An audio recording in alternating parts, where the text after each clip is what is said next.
Hey everybody, welcome to Scarpad's Comic Tricks. I'm Scarpad, and it's time for your weekly Star Trek Picard review. Episode 9, Broken Pieces. Well, this was pretty broken. I like to call this the expository issue. This is basically where, after 8 episodes of basically meandering through a very long, dull stretches, the plot will be exposed. The characters will basically write and talk about the plot, and it all will come clear, and you pretty much will understand that it took 9 episodes to get here, and really could have got here in about 6. This episode once again wasn't one that moved at a brisk pace, as we shot back and forth through various plot points, some of which just served to delay getting to the purpose of the story. So as this episode opens, once again we do a flashback 14 years in the past, and we go back to a planet of the 8 moons, it's said on the screen, where basically the Zhat Vash, this ancient Romulan group who predicts this coming of disaster and galaxy-wide destruction by synthetics, are gathering. And they open on this planet. We find out the Commander O is there, and it's told later in the episode that she's a Vulcan Romulan deep agent. And basically, it's told in this episode that she's the reason for all this. One person getting into the Starfleet pretty much set this whole thing in motion, with the bombing of Mars, the anti-synth, whole trend within Starfleet, and everything that's happened pretty much is just because of the Zhat Vash sending this deep agent. Stretching a little bit of credibility. It doesn't really, explain why the rest of Starfleet went south. But so they're all getting this admonition, this premonition of things to come, and the 8 go into the circle, and this thing gave me wicked vibes back to Babylon 5 and the Grey Council, and they all got cloaks on, and what they're seeing is so horrible, and we don't really even see it, just explosions and flashes and stuff that these people get thrown out of the circle, and like 6 of the 8 start killing each other. This one chick blows her head off with a phaser. The other one start, in a real comical scene I laughed at, start pounding their heads, bashing their own heads in with rocks. And the one chick that is in the insane asylum on the Borg cube is pulling her hair out. And of course the Romulan sister there is the only one that can see this without going, balls out nuts. And one Romulan starts ripping her skin off. Real, great stuff here.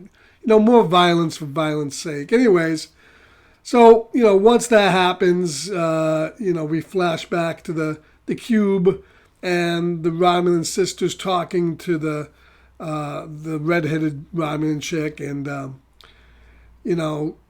I guess they were friends at some point. And, after that scene, then we get back to Elnor, and they're looking for him. They're looking for Elnor on the Borg cube. And who happens to show up again? Just out of nowhere. Yeah, 7 of 9. She just comes in asking, "Where's Hugh?" Not knowing that Hugh got off to the last episode. So we get those two together for a bit, and then after the credit sequence, then we're back to the hero's vessel. Picard and Soji are beaming back up after leaving Riker and Troy behind. So basically we had that whole Riker-Troy thing that didn't advance the plot much. And the first 3/4 of this doesn't advance the plot much at all, until they just unravel the whole plot for you. I think they just said, well, geez, we're 9 episodes in, we got to wrap this stuff up here. So as soon as Rio sees Soji, he goes into a whole, daydream funk, and then locks himself in his quarters. And really, the rest of the episode is Raffi trying to figure out, with the help of his 5 holograms, what's going on with Rios. Why is he bonkers? Why did he all of a sudden see Soji and lock himself away? And I like Rios. I love the whole concept of his holographic ship complement. And in this episode, he puts him in charge and he goes locks himself away. But this wasn't the time to bring that out. This whole comedic, one of them talks like Scotty, the other one, is they're all different caricatures. And he does a good job playing them. But this wasn't the time to go into a whole comedy diversion. So while that's going on, now all of a sudden Picard goes back and calls up Starfleet. And here's the Admiral again. The Admiral Clancy comes in. The F-bomb dropper. And what does he do again? Fucking shut up, Picard. Drops the F-bomb. How many people have told... Picard is basically Wesley in this show because everybody's told him to shut the fuck up in like every episode. In this episode later on, he tries to... The one moment where they play the Next Generation music and, you expect him to pilot the ship and go, engage and be a captain again. It's played for laughs. He goes, I don't know how to run this.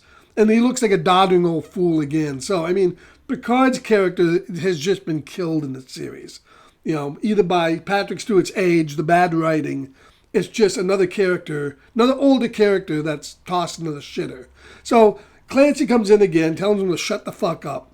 And then, after Picard laying out what he's been doing, she just all of a sudden okay, we'll send the fleet. We'll have them, Jean-Luc. They're coming. Now, we don't know if they are coming or not, but this turnaround comes out of nowhere. It's just astounding, the writing in this show.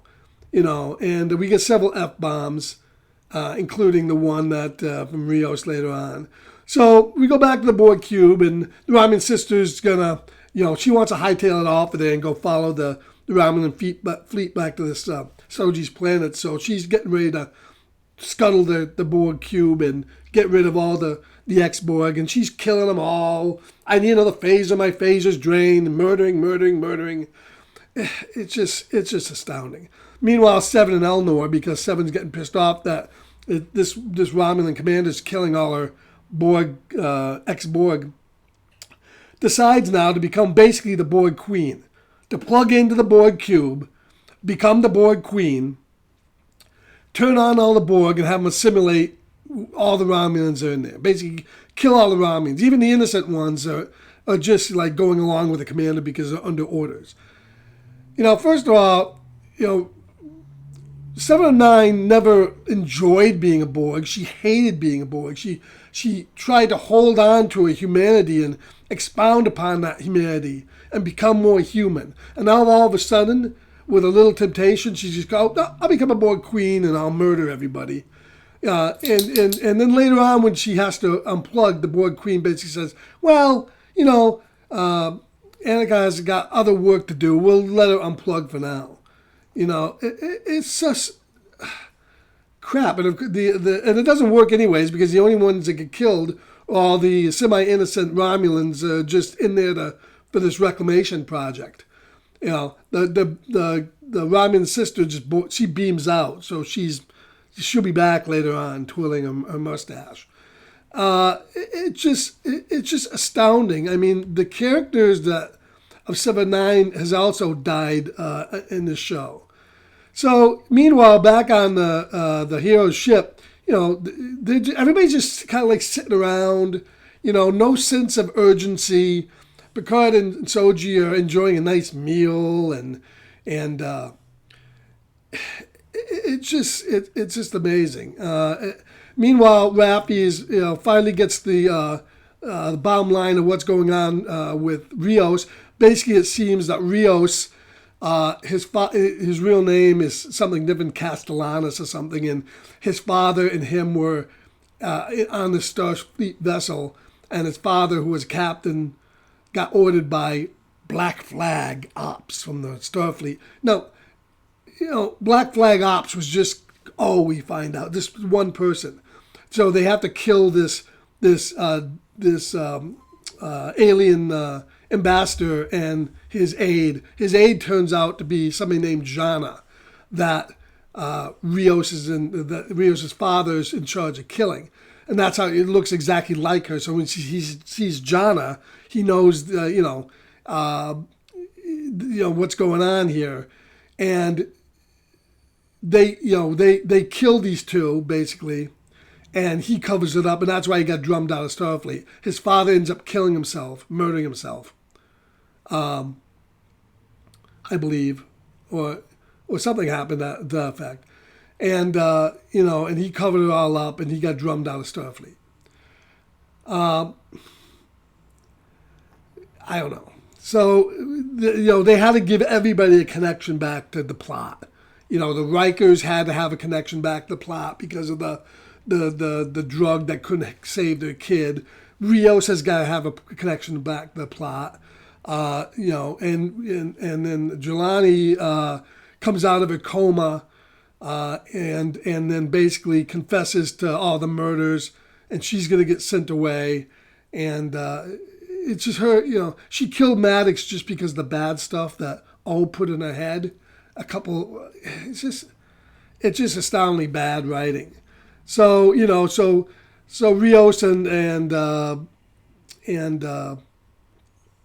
Raffi bond. The plot's exposed. Everybody gets up to speed in the plot, and then a big scene with all of them in the cafeteria. The whole plot is laid out, and then after that happens,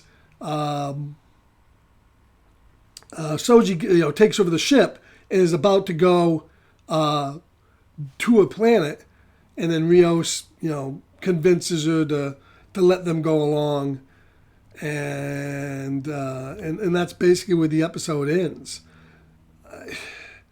This episode was so drawn out and just so dull in the drawing out of all the exposition that I kept on clicking on the pause buttons, like, how much more of this is to go? I don't do that on Star Trek. Star Trek is usually interesting, but this is just such terrible writing, and such everybody So Rios has this big thing, and what's the first thing he does? He gets drunk in his quarters. Everybody on the show is, it goes back to the title, broken pieces. They're all broken. Starfleet's broken. This is broken. That's broken. 7-9's broken. Fuck broken.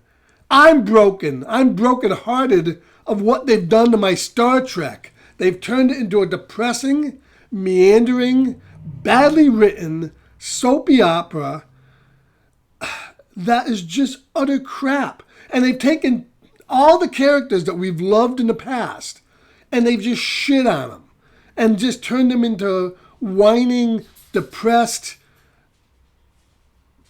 caricatures of their own selves. And now we have basically 2 episodes left. The next episode is going to be going to their planet, and they're going to, the ship's going to get in trouble and crash. And wow. The only thing that could be worse so far is, this thing's been renewed for next season. And if they don't settle the plot, if it carries over and it becomes, a cliffhanger, that's the only thing that can make this worse. I mean, the only thing that could make this better, I don't know what could make it better. I mean, that they maybe jettison, they end this plot, and the next season they try to retool this thing, but I think it's past that. I mean, I don't think it can be retooled. It was, this whole premise for this series was so bad, just so bad. And they could have done anything. I mean, they could have had Picard out there, living his retirement life, going through different planets and digging up archaeological items that, things the show used to show you like to do. And have him gather his old crew, a combination of his old crew and new crew to kind of fend off, something. Or maybe, I don't know. But I mean, this is the best they can come up with. Everything is ripped off from other shows that did it better. It's mind-bogglingly just bad. So, two. I guess the best thing I can say is there's only 2 episodes left, and maybe we'll get some resolution. I don't know. All right, well, that's episode 8 of Star Trek Picard. And we'll be back for episode 9 in a week. And until then, I guess keep trekking. Watch some better Star Trek, everybody. I mean, there's so much good Star Trek out there. From the original show to Enterprise, Picard is not part of that. Deep Space Nine, Next Gen, some of the movies. Read a book. I don't know. Read a comic. Do something. Make yourself happy. But steer clear of this depressing stuff. If you don't, if you don't need to watch it, I can't recommend you do so. All right. We'll catch you later, everybody. Keep trekking.